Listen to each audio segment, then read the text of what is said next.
नमस्कार दोस्तों। तो लास्ट टॉपिक में हम लोगों ने सिंधु घाटी की सभ्यता के बारे में पढ़ा था और सिंधु घाटी की सभ्यता के बाद आज हम बात करने वाले हैं वैदिक संस्कृति के बारे में। देखिए, जो वैदिक संस्कृति है, वैदिक संस्कृति के प्रणेता आर्य लोग थे। आर्य इस सभ्यता के फाउंडर थे, वैदिक सभ्यता या फिर वैदिक संस्कृति। तो वैदिक संस्कृति का जो समय है वो 1500 ईसा पूर्व से लेकर के और 600 ईसा पूर्व के बीच रहा था। इस दौरान ये संस्कृति फली। इसको हम दो भागों में डिवाइड करते हैं। कौन से? एक है ऋग्वैदिक काल, जिसकी टाइमिंग रहती है 1500 ईसा पूर्व से 1000 ईसा पूर्व, और दूसरा है उत्तर वैदिक काल, जो कि है 1000 ईसा पूर्व से 600 ईसा पूर्व। देखिए, ये जो नोट्स मैं आप लोगों के लिए लेकर के आया हूँ, कम से कम 10 बहुत अच्छी अच्छी पुस्तकों का निचोड़ है ये, और कई सालों की मेहनत के बाद तैयार हुए हैं। तो आशा करता हूँ आपको ये बहुत पसंद भी आएंगे और आपको बहुत अधिक लाभ भी ये पहुँचाएंगे। तो कृपया करके चैनल को सब्सक्राइब जरूर कर दीजिएगा, और जो भी कॉम्पिटिटिव एग्ज़ाम की तैयारी बच्चे करते हैं उनके पास इसको शेयर कीजिएगा, ताकि दूसरों का भी भला हो सके। तो चलिए बात करते हैं उत्तर वैदिक काल 1000 ईसा पूर्व से 600 ईसा पूर्व। तो वैदिक संस्कृति के प्रणेता, प्रणेता कौन होता है? फाउंडर। फाउंडर मतलब उसको चलाने वाला या फिर उसकी शुरुआत करने वाला, उसको प्रणेता या फाउंडर कहा जाता है। वो कौन थे? आर्य थे। अब आर्य कौन थे, कहाँ से आए, इसका अर्थ क्या होता है, इसके बारे में अलग अलग जो इतिहासकार हैं वो अपने अलग अलग विचार प्रकट करते हैं।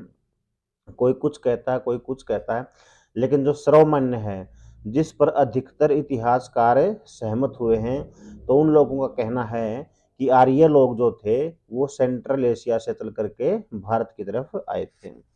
आर्य का अर्थ, आर्य शब्द का अर्थ होता है श्रेष्ठ। एग्जाम में आपसे पूछ लेता कि आर्य शब्द का अर्थ क्या है, या फिर आर्य का शाब्दिक अर्थ क्या है, तो हम क्या बताएंगे? श्रेष्ठ। आर्य यूरेशिया, यूरेशिया किसको बोला जाता है? जहां यूरोप और एशिया, इन दोनों को मिलाकर के ये शब्द बना है यूरेशिया। ठीक है। मध्य एशिया को यूरेशिया कहा जाता है। सेंट्रल एशिया, मध्य एशिया या फिर यूरेशिया। यहाँ से आगे चल करके कहाँ आए थे वो लोग? भारत में आए थे। ठीक है। आर्य सबसे पहले सप्त सैंधव प्रदेश में आकर के बसे थे, और जो सप्त सैंधव प्रदेश है इसकी पहचान जो की गई है वो की गई है जो हमारा पूर्वी अफगानिस्तान है और पंजाब, पंजाब का एरिया और पूर्वी अफगानिस्तान, ये सारा का सारा क्या कहलाता था? सप्त सैंधव प्रदेश। क्यों? क्योंकि यहाँ पर सिंधु नदी और उसकी सहायक नदियाँ प्रवाहित होती थी, इसीलिए इस सारे एरिया को सप्त सैंधव प्रदेश के नाम से जाना जाता था। ठीक है। हमारा जो हरियाणा है, हरियाणा भी उस समय पंजाब का ही भाग हुआ करता था, और इसी प्रकार से जितना बड़ा पंजाब हमारे हिस्से में है, उससे भी कहीं बड़ा पंजाब पाकिस्तान के हिस्से में है। तो ये बेल्ट, पंजाब वाली सारी की सारी बेल्ट अफगानिस्तान से जाकर के टच हो जाती है, और इसको बोलते हैं सप्त सैंधव प्रदेश। ठीक। इसके बाद हम बात करते हैं सिंधु घाटी की सभ्यता कैसी सभ्यता थी, ग्रामीण थी, शहरी थी, ये एग्जाम में पूछ लेता है। तो सिंधु घाटी की जो सभ्यता है वो कैसी थी? ग्रामीण सभ्यता थी। ठीक है। देखो यहाँ डिफरेंस आ गया। जो सॉरी, सिंधु घाटी की नहीं, ये वैदिक सभ्यता के बारे में हम बात कर रहे हैं। वैदिक सभ्यता, ये सैंधव से सिंधु घाटी जुबान पे आ गया। जो वैदिक सभ्यता है वो ग्रामीण सभ्यता थी, जबकि जो सिंधु घाटी की सभ्यता है वह एक शहरी सभ्यता थी। इस बात का कैसे हम पता लगा सकते हैं कि यह सभ्यता ग्रामीण है या फिर यह सभ्यता शहरी है? आज खुदाई के दौरान जो भी अवशेष हम लोगों को प्राप्त होते हैं, उनको देख करके आसानी से ये पता लगाया जा सकता है कि यह सभ्यता है या फिर ये जो सभ्यता है ये ग्रामीण है या फिर यह है शहरी है। अब सिंधु घाटी की सभ्यता से कोई भी एक स्थान ऐसा नहीं मिला जिसको देख करके ये कहा जा सके कि यह गांव है, क्योंकि गांव के अंदर जो मकान हैं वो अकॉर्डिंग टू मैप नहीं मिलेंगे। ठीक है। वहां पर घास फूस बांस बल्ली आदि से झोपड़े नुमा मकान मिलेंगे। लेकिन सिंधु घाटी की सभ्यता के मकान सारे के सारे कैसे थे, पक्के थे। और उनके जो नगर बसाए गए थे वो अकॉर्डिंग टू मैप बसाए गए थे, पूरे बकायदा नक्शे के अनुसार। जिस प्रकार से हमारा शहर करनाल है, चंडीगढ़ है, ठीक है, या फिर उड्डा जो सेक्टर बनाती है, अकॉर्डिंग टू मैप वैसे बसाए गए थे। जबकि वैदिक सभ्यता के दौरान जो हमें अवशेष प्राप्त हुए हैं उनसे पता चलता है कि ये सारे के सारे क्या थे, गांव थे, इनको शहर का ज्ञान नहीं था। ठीक है, अब हम बात करते हैं जो सिंधु घाटी की सभ्यता है, इनकी भाषा, भाषा कौन सी थी, संस्कृत। सिंधु घाटी की सभ्यता के लोग क्या बोलते थे, संस्कृत बोलते थे। ठीक है, और यहाँ एक विशेष बात, जो ऋग्वैदिक काल है ना, इस टाइम पे वो बोल तो लेते थे संस्कृत, लेकिन उनको लिखना नहीं आता था, क्योंकि जो लिपि है, लिपि का आविष्कार उस समय नहीं हुआ था, और वो उत्तर वैदिक काल में जाकर के उसको लिखना सीखे हैं। नेक्स्ट, ब्राह्मण साहित्य में जो सबसे प्राचीन ग्रंथ हैं वो कौन से हैं, वेद हैं भाई। अगर ये पूछे कि संसार के सबसे प्राचीन ग्रंथ कौन से हैं, तो उसका उत्तर आएगा वेद। इससे पुराना कोई भी ग्रंथ नहीं, सबसे पुरानी यही है। ठीक है, वेद शब्द का अर्थ क्या होता है, वेद का शाब्दिक अर्थ, तो उसका अर्थ होता है जानना, नोइंग, नॉलेज प्राप्त करना। ठीक है, अब ये भी मोस्ट इंपोर्टेंट क्वेश्चन, अभी काफी बार एग्जाम में पूछा गया है ये, गेरू वर्णी मृद भांड का संबंध किस काल से है, ये पूछा जाता है एग्जाम के अंदर। तो गेरू वर्णी मृद भांड, मृद का मतलब होता है मृदा, भांड का मतलब बर्तन, यानी कि मिट्टी के बर्तन। तो इसका संबंध किससे है, ऋग्वैदिक काल से है। और ऋग्वैदिक काल के दौरान इस प्रकार के बर्तन प्राप्त हुए हैं, गेरुवर्णीय बर्तन प्राप्त हुए हैं। ठीक है, मोस्ट इंपोर्टेंट है, इसको आप याद कर लीजिएगा। जबकि जो चित्रित दूसर मृद भांड हैं उनका संबंध किस काल से है, उत्तर वैदिक काल से। उत्तर वैदिक काल में बर्तन कैसे थे, चित्रित दूसर, यानी कि पेंटिंग होती थी बर्तनों के ऊपर। और जबकि जो ऋग वैदिक काल है उस टाइम के बर्तन कैसे थे, गेरू वर्णी थे भाई। ठीक है, लाल रंग के। नेक्स्ट, बोगज कोई अभिलेख, हम पहले पढ़ चुके हैं इसके बारे में भाई। संसार के सर्वाधिक प्राचीन अभिलेख कौन से, बोगज कोई अभिलेख। बोगज कोई अभिलेख में वैदिक देवताओं इंद्र, मित्र, वरुण और नासत्य का वर्णन मिलता है। एग्जाम में हमसे पूछ लेगा कि बोगज कोई अभिलेख में किन किन देवताओं के बारे में जानकारी हमें प्राप्त होती है, तो क्या बताएंगे, इंद्र, मित्र, वरुण और नासत्य के बारे में हमें जानकारी वहां से प्राप्त होती है। चलिए आगे बढ़ते हैं और बात करते हैं वैदिक संस्कृति के स्रोत। किन किन सोर्सेज से हमें वैदिक संस्कृति की जानकारी प्राप्त होती है। तो सबसे पहले आ जाते हैं हमारे वेद भाई, फिर ब्राह्मण, ब्राह्मणों ने जो ग्रंथ लिखे वो क्या कहलाए, ब्राह्मण ग्रंथ कहलाए। आरण्यक भाई, उसके बाद उपनिषद। तो वेदों को डिस्कस करते हैं। वेद, वेदों की संख्या कितनी है, 4।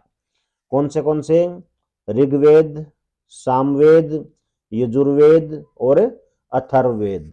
ठीक, ऋग्वेद और सामवेद, इनकी विशेषता है कि ये दोनों के दोनों पद्य में हैं। ठीक है, यजुर्वेद ऐसा है जो गद्य और पद्य दोनों के अंदर है, और अथर्ववेद है वो सिर्फ और सिर्फ किसमें है, पद्य में है। ठीक है भाई, उसके बाद हम बात करते हैं एक एक करके इन सभी की। तो ऋग्वेद, ऋग्वेद की क्या क्या विशेषता है, या फिर ऋग्वेद से कौन कौन से क्वेश्चन एग्जाम के अंदर पूछे जाते हैं। शतपथ ब्राह्मण के अनुसार ऋग्वेद की उत्पत्ति अग्नि से हुई है। जो शतपथ ब्राह्मण है उसमें क्या लिखा गया है कि ऋग्वेद की उत्पत्ति कहाँ से हुई, अग्नि से हुई। आपसे पूछ लेगा ऋग्वेद के जानकार पुरोहित क्या कहलाते थे। ऋग्वेद के जानकार पुरोहित को होता या होत्री कहा जाता था। क्या बोलते थे, होता या होत्री। नेक्स्ट, ऋग्वेद में 1028 सूक्तियां, 10 मंडल और कुल 10,580 मंत्र हैं। आपसे एग्जाम में पूछ लेगा ऋग्वेद में मंडलों की टोटल संख्या कितनी है, 10 है।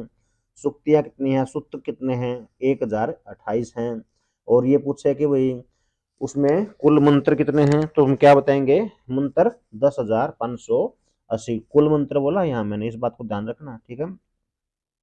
नेक्स्ट, ऋग्वेद के दूसरे से सातवें मंडल को प्राचीन मंडल, दूसरे से सातवें, दूसरा, तीसरा, चौथा, पांचवा, छठा, सातवां को क्या कहा जाता है?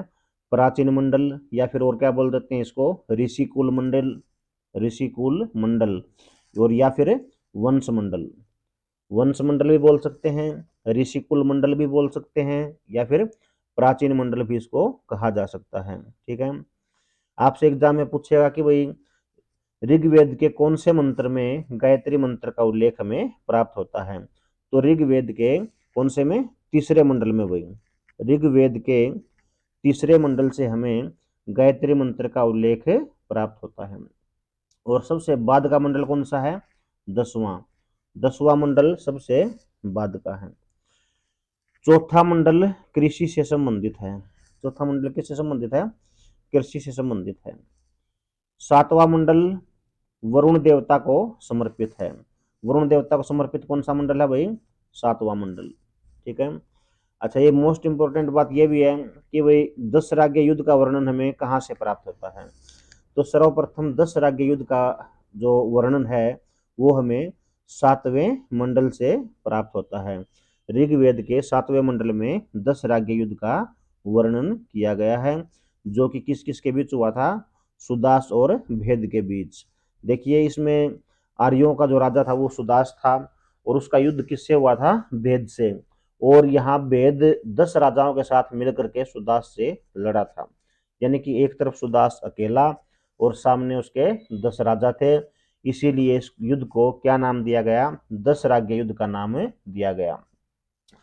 देखो यहाँ, यह युद्ध आर्यों के राजा सुदास और अनार्यों के राजा भेद के बीच कहाँ पर? रावी नदी के तट पर लड़ा गया था। युद्ध कहाँ हुआ? रावी नदी के तट पर। और इस युद्ध में किसकी विजय हुई थी? इस युद्ध में सुदास की विजय हुई थी। सुदास ने किसको हरा दिया?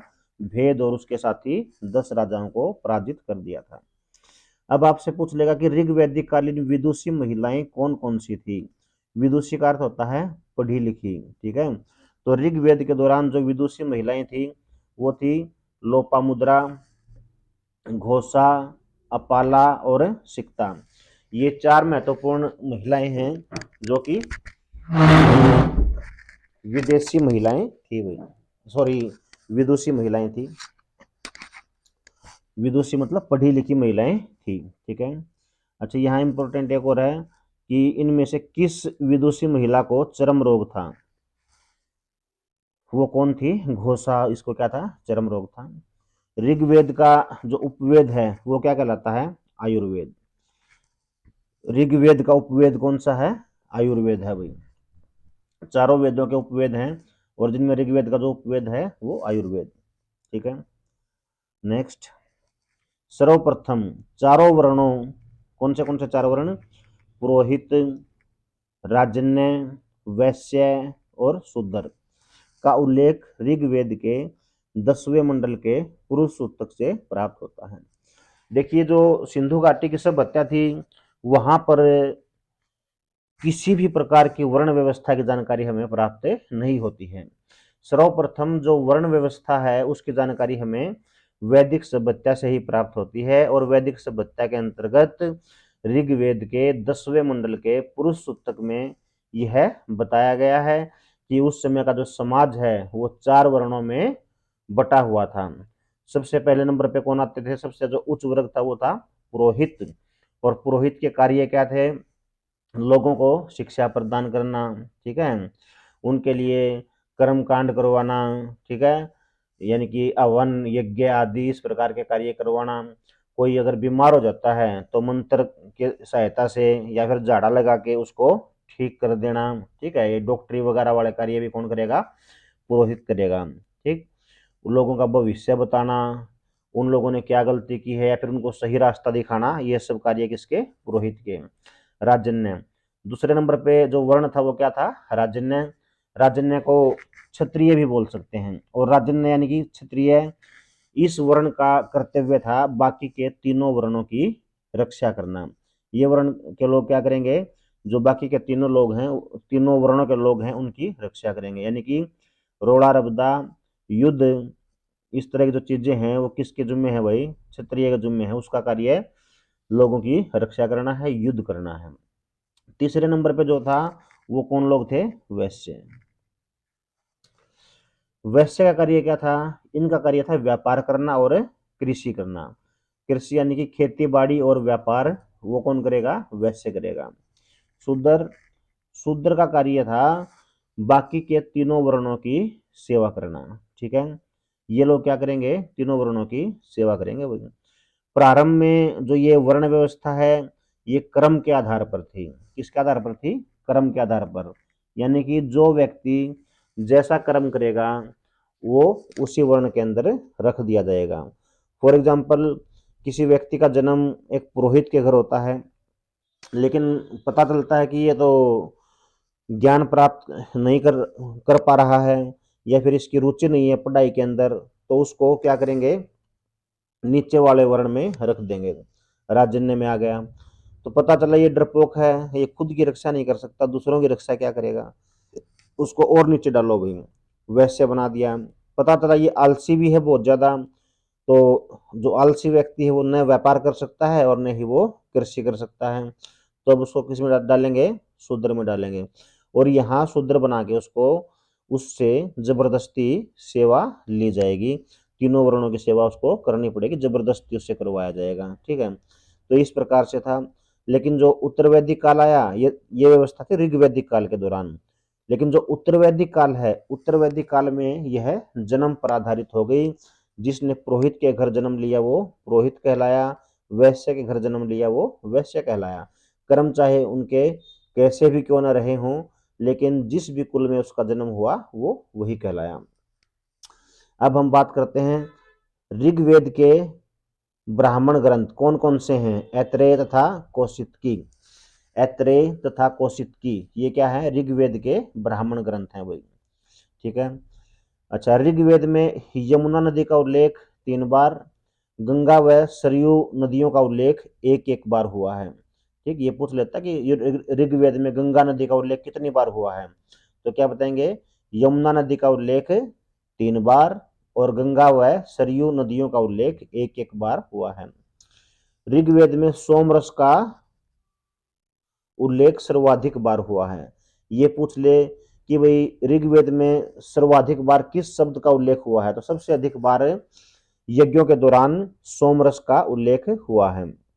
नेक्स्ट, ऋग्वेद में जन शब्द का उल्लेख 275 बार, घोड़े शब्द का उल्लेख 215 बार, गाय शब्द का उल्लेख 176 बार, इंद्र का 250 बार, अग्नि शब्द का उल्लेख 200 बार, वरुण का उल्लेख 176 बार हुआ है। ठीक, इस काल का सबसे महत्वपूर्ण देवता, यानी कि ऋग वैदिक काल का सबसे महत्वपूर्ण देवता कौन था? इंद्र था। कौन था भाई? इंद्र था। और इंद्र को क्या बोला गया है? इंद्र को यहाँ पर पुरंदर कहा गया है, और पुरंदर का अर्थ होता है किले को तोड़ने वाला। अरे, आपसे पूछ ले कि पुरंदर शब्द का अर्थ क्या होता है, तो क्या बताएंगे? किले को तोड़ने वाला। इसके बाद नेक्स्ट अगला जो वेद है वो हमारा आता है सामवेद।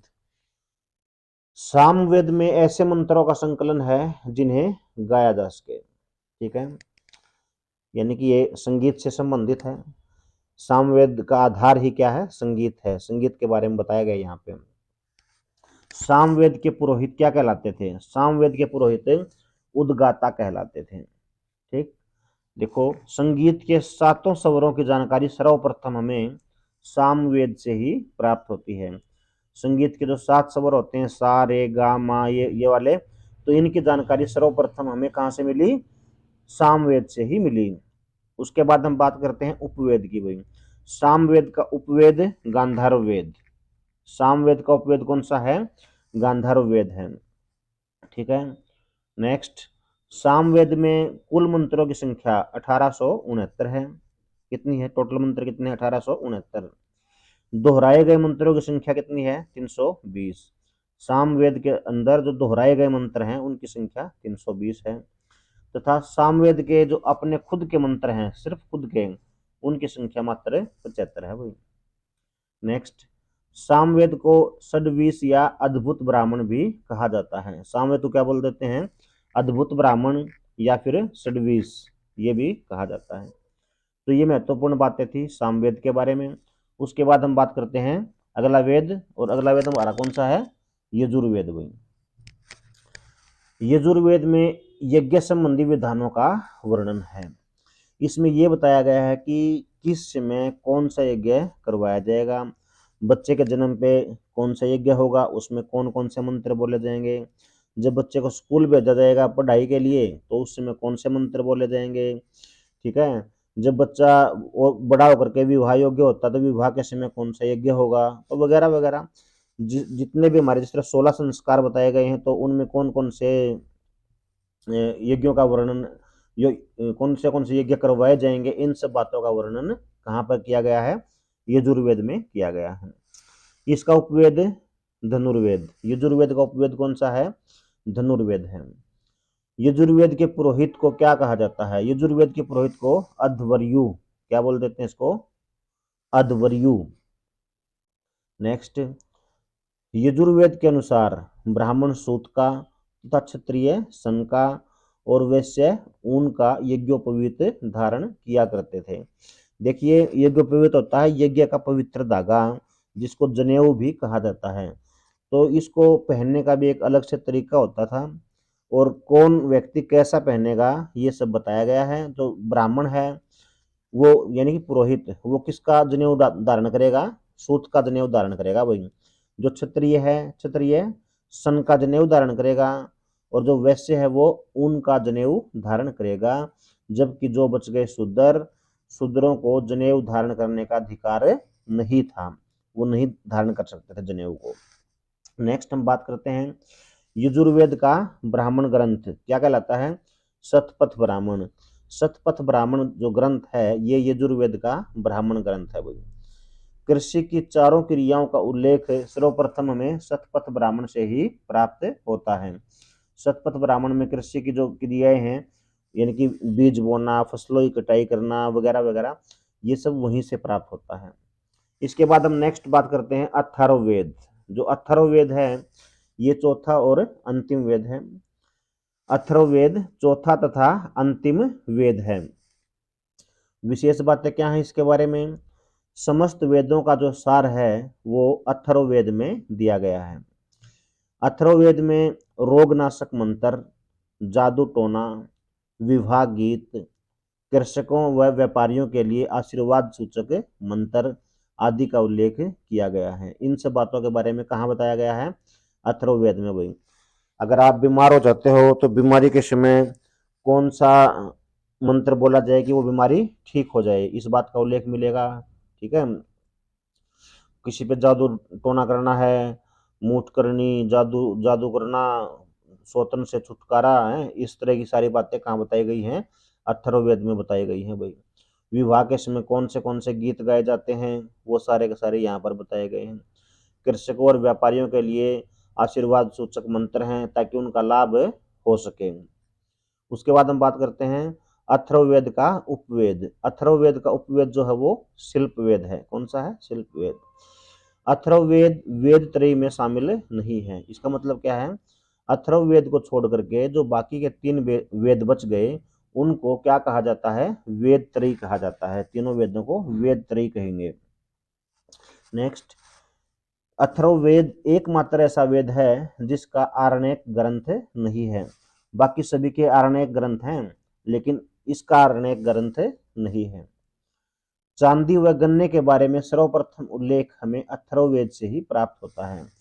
आपसे पूछे भी चांदी शब्द या फिर गन्ना शब्द, इनका उल्लेख सबसे पहले कहाँ से प्राप्त होता है? तो क्या बताएंगे? अथर्ववेद से। नेक्स्ट, ब्रह्मचर्य व गोत्र शब्द की जानकारी सर्वप्रथम हमें अथर्ववेद से ही प्राप्त होती है। ब्रह्मचर्य के बारे में और गोत्र, जो आप गोत्र लगाते हैं, जैसे मेरा गोत्र राठी है, युद्धवीर के साथ मैं राठी लगाता हूँ, युद्धवीर राठी, तो वैसे ही सभी के अलग अलग गोत्र होते हैं। तो इन सब के बारे में जानकारी हमें सबसे पहले कहाँ से मिलती है? अथर्ववेद से ही प्राप्त होती है। तो ये थी 4 वेद, चारों वेदों के बारे में महत्वपूर्ण बातें। और लगभग यहीं से क्वेश्चंस आपसे पूछ लिए जाते हैं। कुछ इंपॉर्टेंट फैक्ट्स और हैं, उनके बारे में भी हम डिस्कस कर लेते हैं। जैसे ये पूछ लेता है, यज्ञ की तुलना टूटी फूटी नाव से कहाँ पर की गई है? तो जो मुंडकोपनिषद है ना, मुंडकोपनिषद में यज्ञ की तुलना टूटी फूटी नाव से की गई है। मुंडकोपनिषद से भारत का आदर्श वाक्य सत्यमेव जयते लिया गया है। जो भारत का आदर्श वाक्य है सत्यमेव जयते, वो कहाँ से लिया गया है? मुंडकोपनिषद से ही लिया गया है।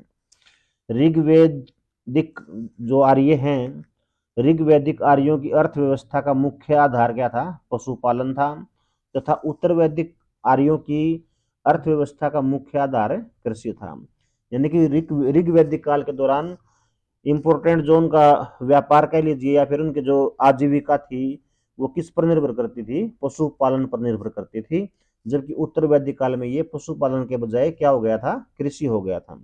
इनमें कुछ अंतर है थोड़ा बहुत, वो देखते हैं। ऋग्वैदिक काल के आर्यों को लोहे का ज्ञान नहीं था, जबकि उत्तर वैदिक काल के दौरान लोहे का ज्ञान हो चुका था। ऋग्वैदिक काल में जो वर्ण व्यवस्था थी वो किस पर आधारित थी? कर्म पर आधारित थी। जबकि उत्तर वैदिक काल में वर्ण व्यवस्था किस पर आधारित हो चुकी थी? जन्म पर आधारित हो चुकी थी। इसके बारे में मैं आपको पहले बता चुका हूं। ऋग्वैदिक काल के आर्यों को लिपि का ज्ञान नहीं था, ये भी मैंने आपको बताया था। जबकि उत्तर वैदिक काल में लिपि का ज्ञान हो चुका था और उनकी भाषा कौन सी थी? संस्कृत थी। वही भाषा क्या थी? संस्कृत। महाजन शब्द का सर्वप्रथम उल्लेख कहाँ से प्राप्त होता है? महाजन शब्द का सर्वप्रथम उल्लेख हमें शतपथ ब्राह्मण से ही प्राप्त होता है। महाजन यानी कि इसको और क्या बोला गया है? सूदखोर। ठीक है, सूदखोर मतलब ब्याज कमाने वाला। तो ये जो महाजन है ये शतपथ ब्राह्मण से हमें पता चलता है इसके बारे में। नेक्स्ट आता पणि, ये भी इंपॉर्टेंट बात है। वही पणि शब्द का अर्थ क्या है? तो ये अलग अलग है। ऋग्वैदिक काल में इसका अर्थ अलग होता था और उत्तर वैदिक काल में अलग। तो ऋग्वैदिक काल में पशुओं को चुराने वाले को पणि कहा जाता था। तो ऋग्वैदिक काल में पणि शब्द का अर्थ हुआ पशुओं को चुराने वाले यानी कि चोर। जबकि उत्तर वैदिक काल में पणि शब्द से तात्पर्य किससे था? व्यापारी से था। यानी कि वो व्यापारी को पणि कहा करते थे। ऋग्वैदिक काल में आजीवन अविवाहित रहने वाली महिलाओं को क्या कहा जाता था? जो महिलाएं ऋग्वैदिक काल में आजीवन अविवाहित रहती थी उनको क्या बोलते थे? अमाजू। अमाजू। उत्तर वैदिक काल की विदुषी महिलाएं कौन कौन सी थी? तो सलवा, वणवा, मैत्रेयी, कात्यायनी, ये सब क्या थी?